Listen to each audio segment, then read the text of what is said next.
আসসালামু আলাইকুম রহমতুল্লাহ। এই যে দেখেন, শুধু পাখি না, মুরগিও কিন্তু শিকারি হয়। তবে আপনাকে এই বয়স থেকে মুরগিকে শিকারি করার চেষ্টা করতে হবে। আর এটা কিন্তু আমার শিকারি না, যাই হোক, এটা হচ্ছে ভিতরে ছিল এগুলা।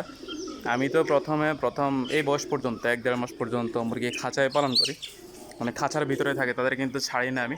তারপর হচ্ছে যদি ছাড়ি বড় মুরগিগুলোকে, ওদেরকে ঠোকরাঠুকরি করে ওদের সাথে, ওদের হচ্ছে রক্ত বের করে ফেলে, মাথার খুলি ঠোকরাই, মানে অবস্থা জখম করে ফেলে আর কি। তো যাই হোক, ওদেরকে কালকে ছেড়ে দিছি আমি।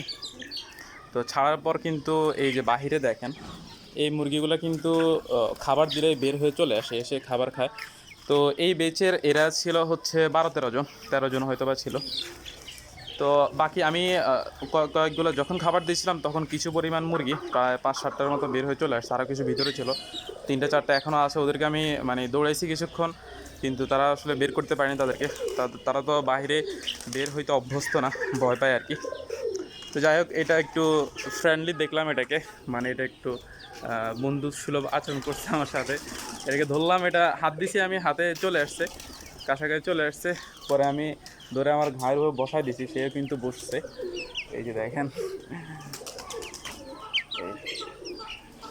এই কথা বলো, বলো, কিছু বলো, বলো। আচ্ছা, নামো নামো, তুমি নামো, নামি খাবার খাবার খাও, নামো, যাও যাও যাও যাও, লাভ দাও, লাভ দাও, লাভ দাও, লাভ দাও। নামতেছে না। ঠিক আছে, যাই হোক, সবাই দোয়া করবেন, ভালো থাকবেন, আল্লাহ হাফেজ। আর আপনার শখের যে পশু পাখি, তাদের যত্ন নেবেন, খেয়াল রাখবেন, তাদের সাথে সময় কাটাবেন। আসলে আমরা যে পালন করি সবসময় যে তাদেরকে ভালোবাসার চোখে বা হচ্ছে মায়ার চোখে দেখি এমন না। আমরা তো এক প্রকার তাদেরকে দেখা গেছে যখন খাবার পানি দিয়ে একটা মানে রুটিন হয়ে যায় যে ওরা ওরা হচ্ছে তাদের খাবার দিতে হবে সকালবেলা। কিন্তু ঠিক আছে, আমি সবসময় এই যে বিকালবেলা, এখন বিকাল, তো আসরের পর মাঝে মধ্যে আমি আসে হচ্ছে তাদেরকে একটু ভালো করে চোখ দিয়ে দেখি, একটু মনে একটু শান্তি পাই, একটু উপভোগ করি মুরগিগুলো যখন সুস্থ থাকে, একটু খেলাধুলা করে, তখন ভাল লাগে আর কি। তো এই আর কি, আপনারা আপনাদের শখের মুরগি, হাঁস মুরগিগুলোর খেয়াল রাখবেন, সবাই দোয়া করবেন, ভালো থাকবেন, আল্লাহ হাফেজ, আসসালামু আলাইকুম।